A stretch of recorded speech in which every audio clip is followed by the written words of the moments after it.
Nobel Peace Prize recipient President Obama is calling for military action in Syria. This is the same former senator who spoke out against the war in Iraq. Now, Obama is pursuing military intervention in the sovereign country that borders Iraq. I do think that we have to act,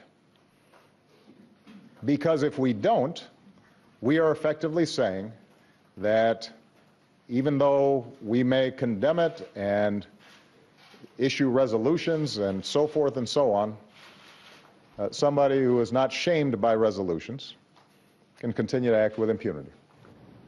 Ring a bell? President George W. Bush went to the UN Security Council to coalesce the international community to invade Iraq at the assumption they had weapons of mass destruction. We now know there were no weapons of mass destruction.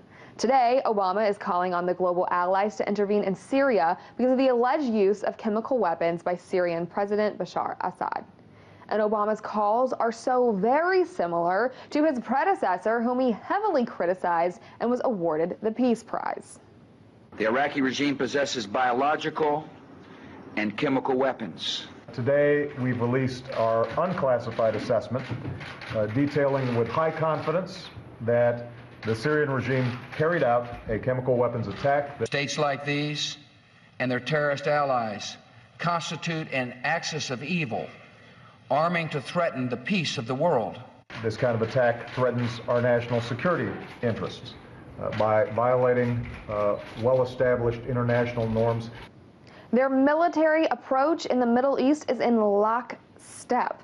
And again, we can hear Presidents Obama and Bush using the same tactics to win over the public, using language that would pull on the coldest person's heart to trigger an emotional response and moral obligation to capitulate and to their support of military efforts.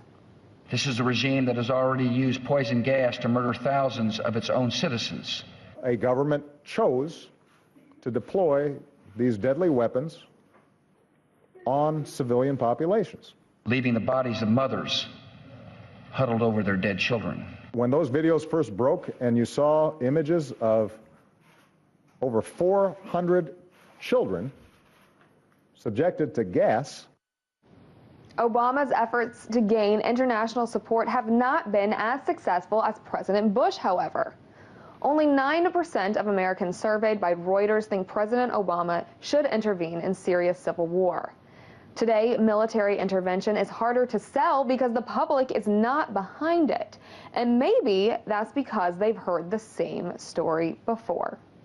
In Washington, I'm Perry Ann Boring, RT.